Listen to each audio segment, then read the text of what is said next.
He left Girona as one of the most electric Wonderkids in Spain, but months later, his dream move to Manchester City looked like a disaster waiting to happen. Savinho's rise has been rapid. From Brazil to Girona, he became one of La Liga's most exciting young stars. The footwork, the flair, the fearlessness all screamed world-class potential. Manchester City came calling, and it felt like the perfect next step. But things didn't click. Struggles with form, minutes, and pressure threatened to derail everything. In this video, we unpack how Savinho nearly lost his momentum and how he's fighting to save his career before it slips away.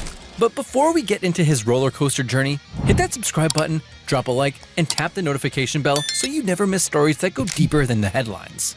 If you're Savinho, this 2024-25 season probably feels like a huge step back. It's not the kind of year you'll look back on with much excitement, especially after the way you tore it up in Girona just last season with 21 goal contributions in 41 games. Savinho's move to Manchester City hasn't gone the way anyone would have hoped. No shade to the La Liga, but moving to the Premier League was always going to be demanding. It's the world's toughest football league. It's faster, tougher, and more demanding. So it's no surprise that Savinho has struggled to find his place in the league. But even though it's been a tough ride, he's shown us some flashes of his talent at certain points. Those moments remind us why Manchester City wanted him in the first place, even when he had only played a few games for his team in Brazil. Savinho's football journey actually started in 2015 when he joined Atlético Mineiro's academy in Brazil at the age of 11. By the time he turned 17, he was already playing with the senior team.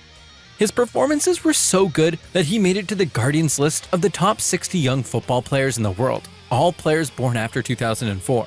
City clearly saw the potential in him too, and so in 2022, they signed him for €6.5 million with the chance to earn another €6 million in bonuses if he performed well. That was a lot of money for a teenager, but it shows how much they believed in his future. Now, the natural thing would be that Savinho would go straight to Manchester City after leaving Brazil, right? Big club sees a young talent, signs him, and brings him straight in. But football doesn't always follow the obvious path. Instead of heading straight to Manchester, he was sent to Troyes, a club also owned by the City Football Group, based in France. Sounds like a smart move to ease him into European football, right? Except he didn't play a single game there.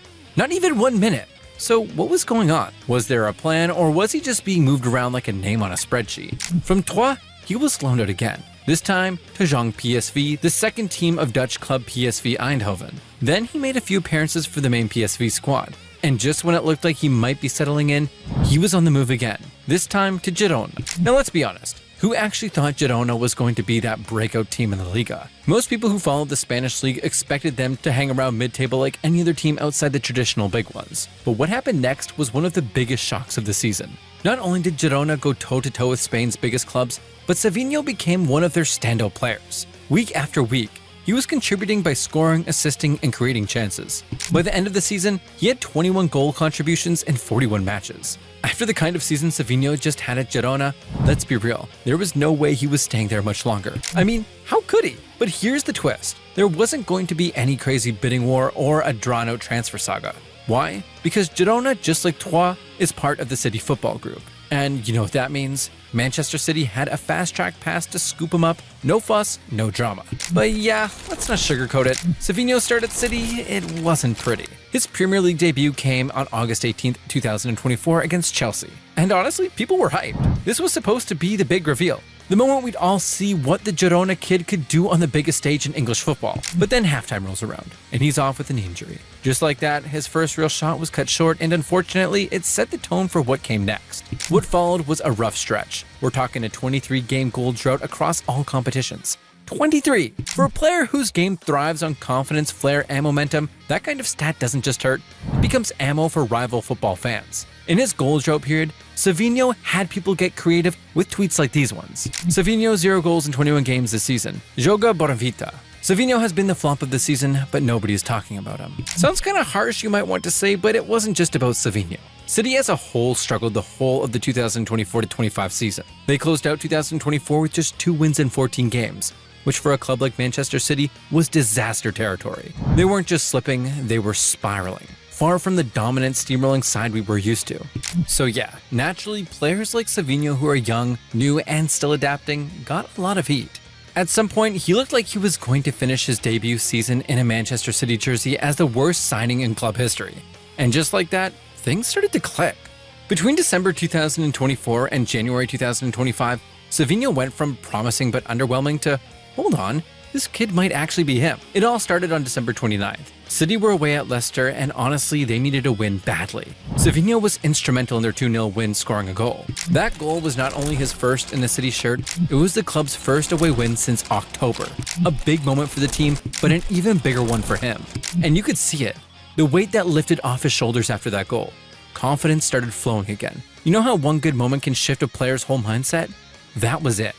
Just 6 days later, against West Ham, he wasn't just playing with confidence, he was taking over. First, he forced an own goal with a dangerous cross. Then, he laid on 2 sharp on-the-money assists for Erling Haaland. Even Pep, who can be brutally honest, couldn't help but give the kid his flowers. He has a lot to improve, but right now, he has something special. And when Pep calls you special, you're on the right track. And while the basic stats might have made it look like Savinho was underwhelming, the advanced metrics told a different story. Like a very different story. Even without the goals, Savinho was making things happen. In the Premier League, he quietly racked up 8 assists. Not only was that the most at City, but it was also double what guys like Bernardo Silva and Jeremy Doku had. And it doesn't stop there. He created 43 chances, the highest in the entire City squad. We're talking about a kid who, on paper, looked like he was struggling, but when you dive deeper, he was doing the dirty creative work over and over again. He also had 11 big chances created, more than any of his teammates. And his expected assists per 90, a solid 0.32, just a shade below Kevin De Bruyne's 0.35. Think about that. KDB is literally the standard when it comes to playmaking. And Savinho, through all the noise, injuries, and pressure, was right there with him in terms of expected creativity. Savinho ended the European season with 11 goal contribution in 44 appearances. Not exactly world-class numbers, but looking at how he's performing at the 2025 FIFA Club World Cup, it is safe to say the youngster still has some of those sparks he picked up mid-season. In Manchester City's 5-2 win against Juventus at the Club World Cup, Savinho did not only assist a Phil Foden goal, he scored a banger from 20 yards. The Brazilian is sure having the time of his life at the tournament, and honestly, this might be exactly what he needed. Sometimes, all it takes is one moment, one stretch of games to unlock a player's full confidence. And right now, Savinho looks like a player who's free playing with joy, taking risks and trusting his instincts again. Heading into next season, Savinho has some serious competition. Doku looks sharp again and back to his fearless, explosive self. Foden is also playing with confidence, linking up play and creating chances like he's back at his best. So yeah, Savinho will have to fight for his minutes, but that's not necessarily a bad thing. What makes him stand out is how dangerous he is on both wings. Whether he's cutting in or hugging the touchline, he knows how to deliver the kind of service that makes life easier for strikers. That said, he's not the finished article just yet. His defensive work could still use some polish, especially when it comes to tracking back consistently. And the one thing that really held him back last season was his finishing. He got into a great position plenty of times, but more often than not, the final shot didn't match the build-up. For a player who's already contributing creatively, adding more goals would take his game to the next level. But keep in mind, he's only 21. For someone that young to already be showing this level of awareness, technical quality, and adaptability says a lot. He's learning, he's growing, and he's in the perfect environment to take that next leap. And there you have it. Savinho's comeback story is still being written, but it's already one of the most exciting turnarounds in recent memory. Thanks for watching till the end. We really appreciate you sticking with us. But now we want to hear from you. Do you think Savinho can become a regular starter for City next season? And what part of his game do you think still needs the most work?